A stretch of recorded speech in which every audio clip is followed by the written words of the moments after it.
This is called the SYM ADX TG.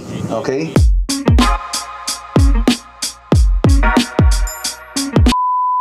Good morning!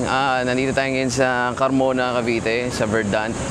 At merong event ang Euro Motors, SYM, Keyway, Benelli, Benda at Makoto. Ayan, ito yung mga brands na makikita natin today. Tara, tingnan natin kung anong meron dito. Time check ngayon is mag-8:30 na ng umaga.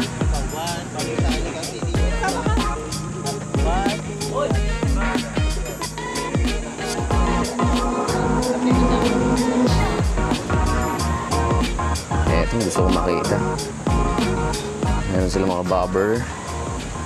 Meron silang sport naked. May cruiser bike sila. Ganda rin ng mga Benda, oh. Cruiser, bobber, at adventure bikes. Morbidelli.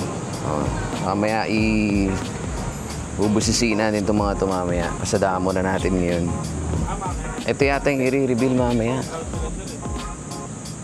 May difference siguro. May konting ano lang yan, sir. Siguro sa... Ito ba yung Husky? Ito yung Husky 115.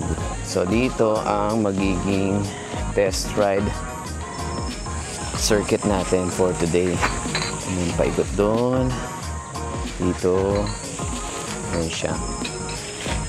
Mamaya masusubukan natin yung bagong motor ng SYM. Ayun, nakikita ko na yung gulong yun. Ay, pero kanina siya yun, no? Okay, kakape muna yata tayo eh. Good morning, everybody.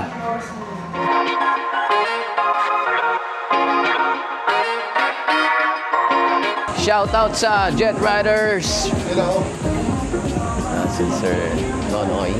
So ito na nga, in a few minutes ilalabas na yung bagong adventure scooter big bike ng SYM. Ayan siya. Darwin Manalo, big shoutout po. Supportahan natin. Ride safe palagi from Carlos Salonga. Siya nga pala, I would like to thank also yung presence ng ating community. Yung ating riders, sila Sir Nonoy. Good riders. Tapos yung ating maraming salamat.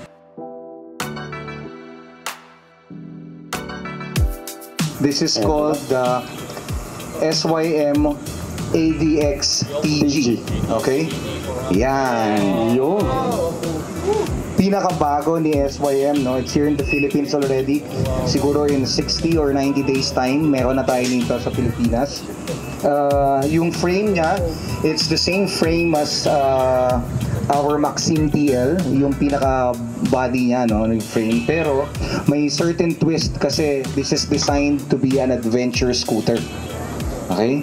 I won't say anything about the price yet, but definitely it's going to be affordable.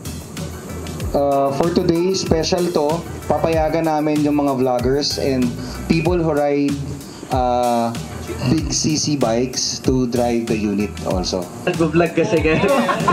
Very premium, tapos dual sport. This is 400cc na rin.